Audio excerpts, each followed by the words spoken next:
잠재워 주소서. 2013년도 2013년 3월 날씨는 총명하나 바람은 아직 차다. 빨리를 놀고 들어오는데 볼을 스치는 찬바람이 매섭다. 부활절이 3월 마지막 주일인데 한국 대표 교회들의 안타까운 모습이 있다. 어느 교회에서는 담임 목사님이 논문으로 인해 6개월 정도 주일 강단에 서지 못한다는 소식도 들리고, 한 교회에서는 배임 혐의로 인해 자신을 고소한 장로님들을 교회에서 내보냈다는 소식도 접한다. 책임지는 모습보다는 다들 남을 탓하고 남을 원망하는 일이 많은 것 같다. 자신의 연약함을, 자신의 죄인됨을 주 앞에 낱낱이 아뢰어 순환절에 합당한 모습을 이뤘음 하는 마음 간절하다. 우리 주위에는 관계 속에서 어려움을 겪는 이가 참 많은 것 같다. 교회에서 직분자들 간의 관계, 가정에서 부부 간의 관계, 부모 자식 간의 관계, 형제 간의 관계 등등. 그 관계 속에서 죽음을 생각하는 이도 있다. 그 원인이 무엇일까? 상대방은 잘못되었고 자신은 옳다는 데서 출발된 것이 아닐까 싶다. 나도 이 비슷한 경험을 한 적이 있는데, 그때 떠오른 말씀이 갈라디아서 2장 20절의 말씀이다. 내가 그리스도와 함께 십자가에 못 박혔나니 그런즉 이제는 내가 사는 것이 아니요 오직 내 안에 그리스도께서 사시는 것이라. 이제 내가 육체 가운데 사는 것은 나를 사랑하사 나를 위하여 자기 자신을 버리신 하나님의 아들을 믿는 믿음 안에서 사는 것이라. 당시 내가 그리스도와 함께 십자가에 못 박혔나? 라며 내 자신에게 묻는데 첫 번부터 걸린다. 내가 죽지 못했음을 알게 된다.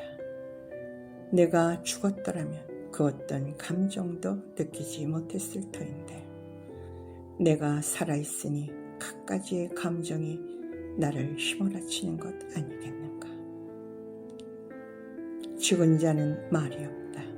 서로 어느 자가 자기 무덤을 향해 침을 뱉는다 할지라도 죽은 자는 말이 있을 수 없다. 그렇다면 많은 관계 속에서의 문제는 갈라디아서 2장 20절의 말씀을 삶 속에서 이루지 못함으로 일어난 것임을 알 수 있다. 나를 비롯하여 하나님의 백성들의 연약한 모습을 일일이 송송 내 송송으로 뼈아프게 아뢰던 토요일 밤에 전화벨이 울린다.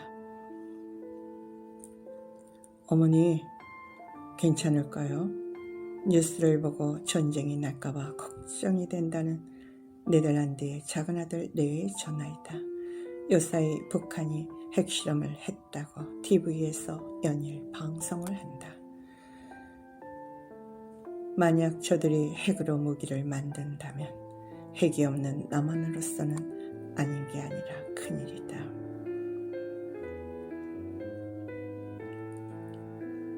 현대건설 회장은 이런 상황을 보고 힘 가진 자가 무기를 들고 싸우겠다는데 힘없는 자는 돌멩이 하나 갖고 맞서겠다는 것과 무엇이 다르겠느냐고 말했다는데, 그렇담 한국도 대비를 해야 한다는 말인데 어찌해야 할지 논의가 많은 모양이다.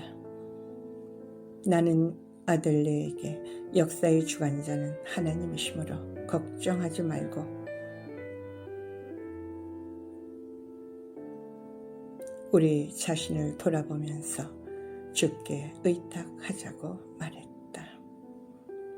만약 전쟁이 난다면 인간적으로 두려움이 없을 수 없다. 그러니 우리는 전능자이신 주님을 붙들지 않을 수 없다. 이번 주일은 군부대를 돌면서 핵을 갖고 있는 북한을 골리앗으로, 물맷돌을 갖고 있는 한국을 다윗으로 하여 말씀을 준비하겠다는 생각을 하면서 군부대에 가져갈 던킨 도넛지를 전화로 예약한다. 이렇게 전쟁의 위협을 느끼는 지금 나를 비롯한 한국교회가 새롭게 태어났으면 좋겠다는 갈급증이 있는 가운데 곧 돌아올 부활주일 예배에 새벽에 어떤 은혜가 있으려는지 하나님을 기대하게 된다. 하나님 아버지, 나로 하여금 십자가 안에서 그리스도와 함께 죽게 하시고 그리스도께서 허락하시는 새 생명의 은혜를 주소서. 풍전등화와 같은 나의 조국 대한민국을 오늘날까지 지켜주신 하나님, 만군의 여호와의 이름으로 물맷돌 하나로 골리앗 앞에 섰던 다윗처럼 하나님의 백성들도 만군의 여호와의 이름으로 나아가사오니 전쟁의 소문을 잠재워 주소서. 하나님의 백성들에게 승리를 주소서. 할렐루야. 아멘. 2013년 봄은 이렇게 전쟁의 소문으로 떨게